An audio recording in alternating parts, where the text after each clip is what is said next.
Você já ouviu falar em rejuvenescimento íntimo? Esse tipo de tratamento pode ser a solução para casos de ressecamento, fissuras e atrofias que podem surgir em diferentes fases da vida da mulher. É muito além do que só estética, como se pensa. Existem muitos mitos em torno do tema, mas a gente pretende sanar alguns deles na edição de hoje do programa Dr. Play. A especialista escolhida para tirar nossas dúvidas é a ginecologista doutora Camila Nóbrega. Confira agora os melhores momentos desse bate-papo especial. Doutora, e essa questão da tomada de decisão, inclusive, de decidir em fazer a cirurgia? Acredito que como elas chegam com muitas dúvidas, né? Dúvidas e tentam sanar com você todas essas possibilidades, enfim, recuperação, como é. É algo que é muito pessoal também, né? Porque muitas vezes o companheiro, o marido, você não precisa disso, às vezes comenta com uma amiga, mas aí vai deixando para lá, vai deixando depois e a solução está ali, mas o problema permanece por uma tomada de decisão. Qual o papel do médico nesse sentido? Até onde vai o papel de vocês, a tomada de decisão do paciente, que tem que ser livre, né? Tem que ser espontânea. Pois é, você fez uma pergunta muito interessante, porque é bom deixar claro que, na maioria das vezes, a procura por uma cirurgia íntima, ela parte da mulher. Ela não parte porque o parceiro reclamou. Na maioria das vezes, eles até acham que não precisam, né? E depois que vê o resultado, ficam felizes da vida. Então, é uma insatisfação que vem da mulher. Uma vontade de realmente resolver algo que não a deixa confortável. Então, assim, o papel do ginecologista é ouvir a paciente. Eu jamais, durante uma consulta, vou falar para uma paciente que a região íntima dela não está esteticamente legal. Eu espero que isso parta dela. E aí, quando ela traz essa queixa, eu vou examinar para ver se eu também concordo com essa queixa. A nossa intenção é evitar ao máximo medidas invasivas. Então, já teve uma paciente que veio certa, que queria fazer uma linfoplastia, pediu para eu avaliar e eu olhei e disse, você não precisa, aqui não tem o que mexer. Então, quando o médico de fato indica essa cirurgia, partindo do princípio que a paciente já trouxe essa queixa, é porque realmente vai atingir o que ela procura, né? E hoje em dia a cirurgia íntima, ela é muito... minimamente invasiva. A gente usa técnicas modernas que dá para fazer, inclusive, em nível ambulatorial, com anestesia local. Isso garante um maior conforto para a paciente, uma maior privacidade. Ela pode receber alta assim que termina o procedimento. Então, eu costumo dizer que é bem tranquilo. Na consulta, se ela tiver decidida, após a avaliação médica, a gente já marca, de repente, até para o dia seguinte. E essa recuperação, como você bem falou, né? Ela pode ser até feita em nível ambulatorial, mas o pós, né? Como é que é o pós também nesse acompanhamento? Passa quanto tempo sem poder fazer a relação? A questão, né, das questões do dia a dia mesmo, de voltar para uma academia, alimentação, como é que funciona esse pós-operatório? De uma forma geral, é um pós-operatório bem tranquilo. Eu costumo dizer que incomoda, principalmente nos 3 primeiros dias, né? Que naturalmente fica um pouco mais inchado, mais doloroso. Então, eu sempre peço que a paciente fique de repouso aí por uns 7 dias, principalmente nos 3 primeiros. E passar desses dias, ela já vai voltando às atividades, já pode voltar ao trabalho. Mas claro que atividades mais intensas, como uma atividade física, uma musculação, geralmente após 30 dias, assim como relação sexual, em torno de 30 a 40 dias. Claro que vai depender da evolução do pós-operatório, né? Como qualquer procedimento, embora seja minimamente invasivo, pode acontecer uma evolução atípica, de repente uma deiscência, uma infecção de ferida operatória. Então, é necessário seguir todas as recomendações médicas e a liberação para atividade sexual, atividade física, só após essa reavaliação.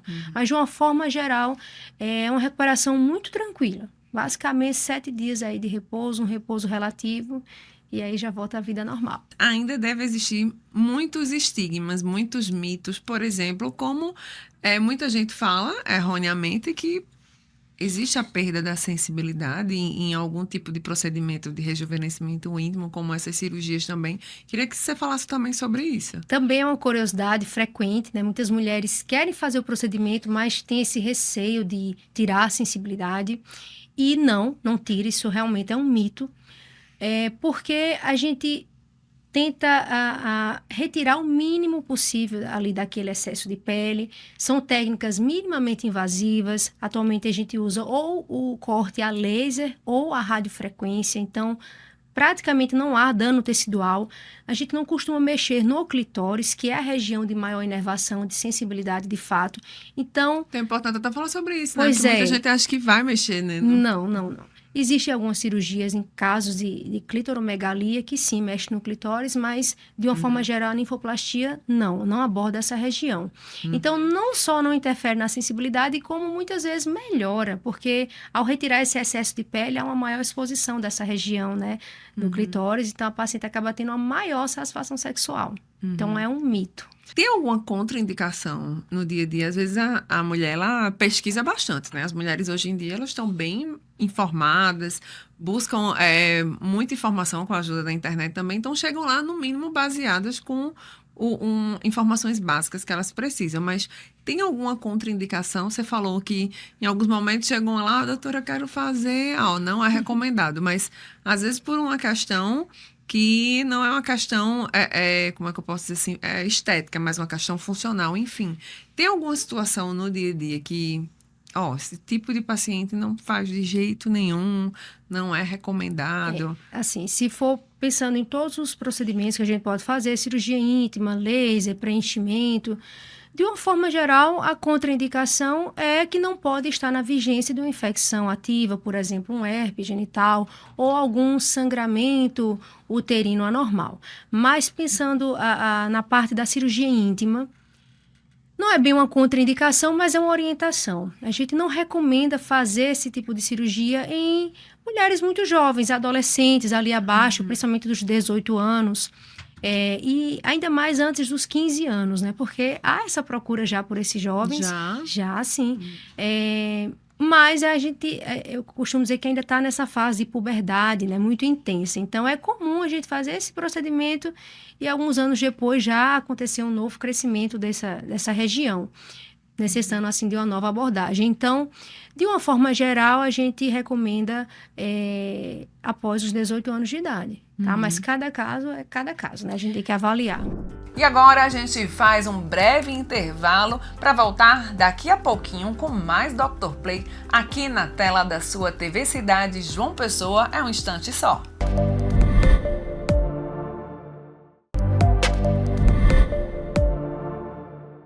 E já voltamos com o programa Dr. Play. Nesse segundo bloco, a ginecologista doutora Camila Nóbrega, ela fala das principais queixas da área íntima que tem indicação de rejuvenescimento íntimo. Veja só. As principais queixas, né, dessas mulheres, o que elas levam para dentro do consultório? Qual é que é mais comum, né? Como você bem falou, a gente normalmente está sempre preocupado com as doenças, em tratar. Vou para a médica ginecologista anualmente e vou lá fazer meu citológico, minha transvaginal, ela vai passar a mamografia, enfim, mas tem outras questões, né, que você já bem trabalha. Quais são essas principais queixas, além desses cuidados que toda mulher a gente já sabe que a gente tem que ter, né, o Papa Nicolau também, mas fora essas queixas, fora essas orientações que já são de praxe, quais são essas queixas, né, que levam para essa questão do rejuvenescimento íntimo? Bem, eu costumo dividir essas queixas em queixas funcionais e queixas estéticas. E às vezes elas podem vir juntas, né? Uma queixa pode ser estética e funcional ao mesmo tempo. Da parte funcional, sem dúvida, a principal queixa é o ressecamento vaginal. Essa é uma queixa que incomoda muito a mulher, está associada diretamente ao seu relacionamento, né? Impacta na relação sexual. E é uma queixa que costuma aparecer principalmente naquelas mulheres que já têm uma idade acima de 40 anos, que já estão se aproximando da menopausa. Isso porque, naturalmente, vai acontecendo um declínio hormonal, né, esse hipoestrogenismo que vai acontecendo. Então, perde-se o estímulo hormonal do estradiol. Então, naturalmente, a região íntima vai ficando mais seca. Então, além dessa sensação de ressecamento, é muito comum também algumas pacientes referirem sensação de flacidez do canal vaginal. Isso pode até levar a flatos durante a relação sexual, então impacta muito também na autoestima dessas mulheres.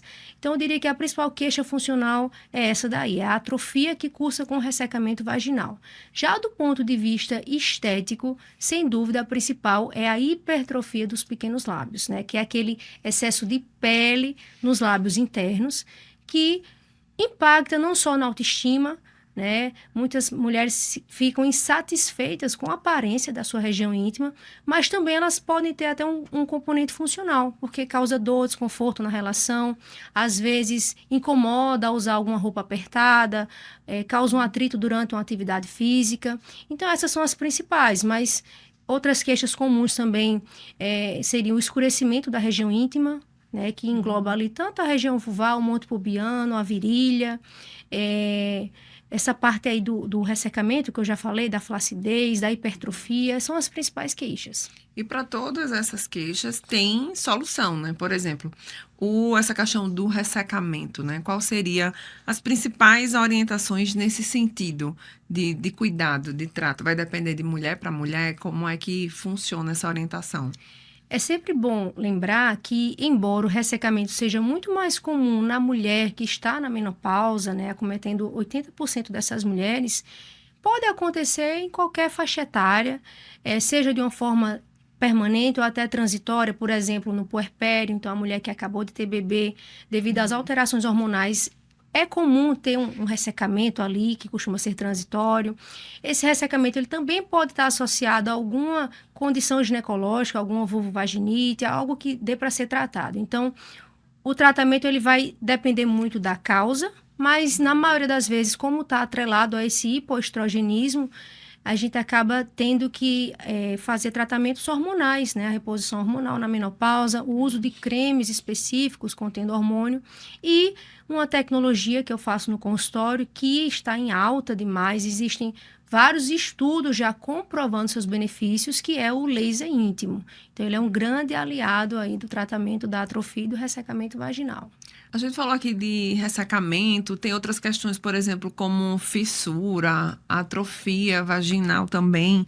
Tem outros problemas que vêm também, junto com, por exemplo, com a menopausa, que também é queixa recorrente no consultório, outros problemas. Você falou fissura, é uma queixa bem frequente, que pode acontecer em qualquer faixa etária, mas também tende a acontecer mais nessa fase da menopausa, né?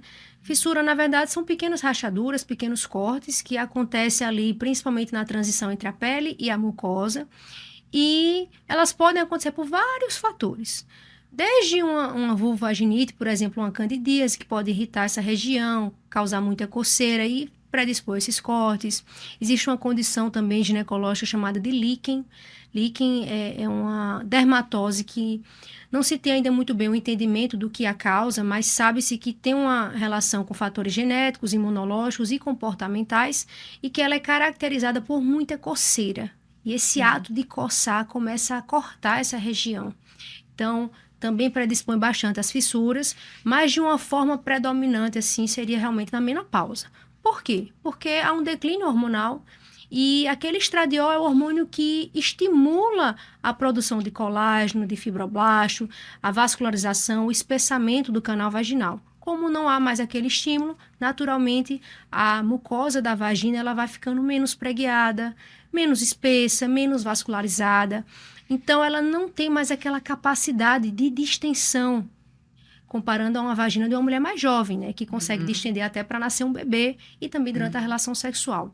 Então, essa perda da capacidade de distensão, esse ressecamento, é isso que a gente chama de atrofia. Então, o ato sexual acaba que favorece o corte dessa região e predispõe essas fissuras. Então, fissura é uma queixa frequente, é uma queixa que incomoda bastante porque causa dor. Dor não só durante a relação, mas até às vezes para urinar, de repente a urina encosta ali, vai arder. E o tratamento é desafiador, não é tão fácil, porque primeiro a gente vai ter que direcionar o tratamento para o possível fator causal, né? E associar a hormônio local, a hidratação, sempre usar lubrificante durante a relação. O laser também vem, mais uma vez, como um grande aliado para esse tratamento. Então, o laser, se você for parar para perceber, ele faz parte de vários tratamentos. Da fissura, da atrofia, do escurecimento. É um grande aliado aí do ginecologista. Até pegando esse gancho, né? A gente tá falando aqui muito já do tratamento em si, e até para mulheres, de repente, talvez até um pouco de mais idade, entrando na menopausa, mas para essas mulheres mais novas, que estão em idade sexual aí bastante ativa, depois dos 20, 30 anos, que tipo de tratamento, né? A estética íntima, esse rejuvenescimento íntimo, ela pode já começar a fazer para entrar numa menopausa até mais tranquila, sem chegar ao ponto de atrofia, né, de fissuras. O que é que a gente já pode fazer hoje? Eu costumo dizer que a gente tem que ter o mesmo cuidado que a gente tem para o nosso rosto com a nossa região íntima. Então, de uma forma profilática, o que seria indicado? Hidratação diária, né? Cuidados locais, sempre dormir sem calcinha, usar o sabonete íntimo adequado, que não cause um desequilíbrio naquela região. Estar em dia, obviamente, com a parte do exame de rastreio, né? Doutora, fazer exercícios de pompoarismo ali. Todo dia eu sempre recomendo para as minhas pacientes, tira 15 minutinhos, faz um pouquinho de fortalecimento do períneo, porque você pode malhar o que for, mas não está fortalecendo essa região. Isso vai, com toda certeza, impactar positivamente no futuro dessa região, né? Vai diminuir a chance de incontinência urinária, de flacidez, tá? Mas há alguns casos, por exemplo, onde pacientes mais jovens já podem ter uma queixa, como, por exemplo, o murchamento dos grandes lábios. Aquelas pacientes que perderam muito peso, que após uma cirurgia bariátrica, né? Então, já pode fazer algum tipo de preenchimento para restaurar aquela região. O clareamento íntimo também é muito procurado nessa faixa etária mais jovem e, sem dúvida, a cirurgia íntima é a mais frequente.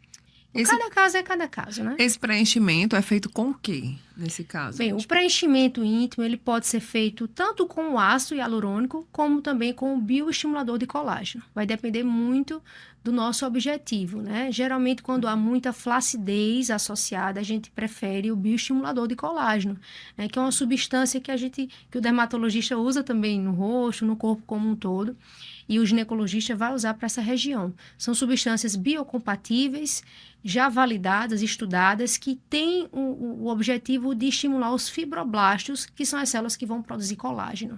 Então, o objetivo de fazer esse preenchimento é restaurar essa qualidade da pele, esse volume, tá? E o resultado fica bem satisfatório.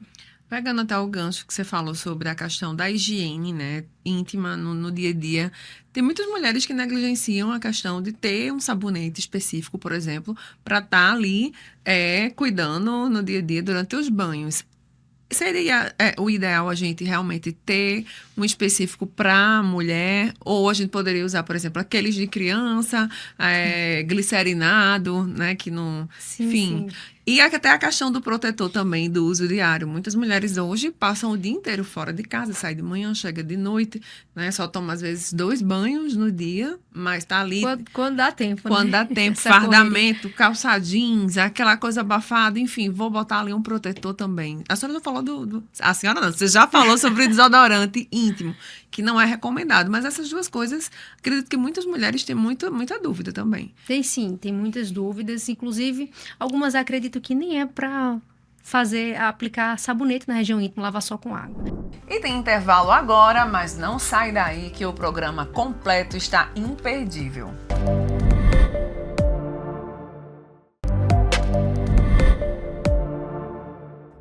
E já estamos de volta com o último bloco do seu Dr. Play. Acompanhe com a gente. Queria que você falasse um pouco mais, reforçasse o que a gente já vem falando aqui, que são procedimentos simples, né, acessíveis, que é possível reverter muitas realidades e chamasse a atenção, alerta e dizer, tá na hora de sair de casa, vamos procurar, vamos mudar aí a situação. Pois é. Pois é, meninas, eu espero muito que esse bate-papo tenha sido útil para vocês, tenha tirado dúvidas frequentes. Eu quero deixar claro que essa questão de estética íntima, de rejuvenescimento íntimo, é uma realidade que ainda bem que está crescendo cada vez mais. O papel do médico, do ginecologista é abordar esse tipo de assunto, quebrar tabus, trazer informação para vocês, para que vocês entendam que diversas queixas têm soluções, né? E elas não podem ser subestimadas. Mas, acima de tudo isso, o mais importante é você estar bem com você mesma, tá? Não se cobrar, não achar que precisa melhorar a aparência da sua região íntima, tá bom? Então, se tiverem alguma dúvida, fique à vontade aí para perguntar. Muitas mulheres que negligenciam a visita ao ginecologista ainda. Passam 2, 3 anos sem ir, ou vai, o médico passa uma série de exames, elas não fazem, não voltam. Enfim, ainda nos tempos de hoje negligenciando. Antes da gente chegar nessa parte toda de rejuvenescimento íntimo, toda a outra parte tem que estar ok, né? Antes de fazer qualquer procedimento desse. Então, não vamos cuidar da estética sem cuidar das outras coisas que vêm antes. Tem um pezinho atrás ainda, né? Muito importante aí sua observação. Infelizmente, isso é uma mania do brasileiro de só procurar o médico quando sente alguma coisa. Mas eu gosto de reforçar que a maioria das doenças ginecológicas, quando elas começam a gerar manifestações clínicas, é porque já estão em estágios avançados. Isso acontece com o câncer de mama, isso acontece com o câncer do colo do útero. Então, é muito importante procurar o seu ginecologista de uma forma regular, anualmente, estar em dia com os exames de rastreio, os exames sorológicos, né? E ter esse vínculo com esse médico que é tão importante na vida de toda mulher. Uhum. Com certeza isso aí deve vir antes da parte do rejuvenescimento íntimo. E antes da gente finalizar, só para mim mais uma pergunta, também essa questão da idade, né? Tem muita mulher que demora a procurar a sua ginecologista pela primeira vez. Às vezes inicia a vida sexual muito cedo e por vergonha, por tabus ainda não vai, às vezes 17, 18 anos não procura um ginecologista, como também, por outro lado, muitas mulheres que depois da menopausa ou de repente entram na terceira idade, não precisam mais, né? Depois dos 60, 70, não precisa fazer mais rastreio, não precisa procurar um médico ginecologista, tem os dois opostos. A gente precisa ter esse contato com o ginecologista a vida inteira. A vida inteira.